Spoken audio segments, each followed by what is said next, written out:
జహీరాబాద్, నిమ్స్ కొంతకాలంగా మనందరికీ వినిపిస్తున్న మాట. అసలేమిటి నిమ్స్? 12,635 ఎకరాలు. ప్రాజెక్టుకయ్యే ఖర్చు 13,300 కోట్లు. పెట్టుబడుల లక్ష్యం 60,000 కోట్లు. 2.77 లక్షల ఉద్యోగాలు. రాబోయే 10 సంవత్సరాల్లో దాదాపు 20 లక్షల జనాభాను ఆకర్షించగల ఓ బృహత్తర ప్రాజెక్ట్.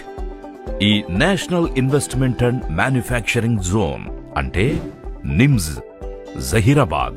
దేశ పారిశ్రామిక ఆర్థిక ప్రగతికి కీలకమైన ఈ ప్రాజెక్టుని కేంద్ర రాష్ట్ర ప్రభుత్వాలు అత్యంత ప్రతిష్టాత్మకంగా తీసుకుని శరవేగంగా ముందుకు తీసుకెళ్తున్నాయి.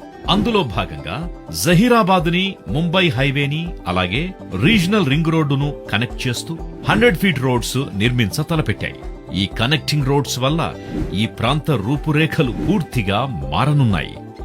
భవిష్యత్తులో ఆటోమొబైల్ ఇండస్ట్రీని శాసించబోతున్న ఎలక్ట్రిక్ వెహికల్స్ మ్యానుఫ్యాక్చరింగ్ కోసం ప్రత్యేకంగా ఈవీ పార్క్ ఇక్కడ కేటాయించడంతో పాటు ఈవీ రంగంలో 1000 కోట్ల పెట్టుబడితో 1000కి పైగా ఉద్యోగావకాశాలున్న మహేంద్ర ఈవీ ప్లాంట్ ఏప్రిల్ 24న 2023వ సంవత్సరంలో తెలంగాణ ఐటీ మరియు పరిశ్రమల శాఖ మంత్రి శ్రీ కేటీఆర్ గారి చేతుల మీదుగా ప్రారంభమయ్యింది. ప్రముఖ ఆటోమొబైల్ కంపెనీ హ్యుందాయ్ మోటార్స్ 1400 కోట్ల పెట్టుబడి ప్రతిపాదనతో తమ ఈవీ వెహికల్ టెస్టింగ్ ట్రాక్ పనులు మొదలు పెట్టబోతోంది.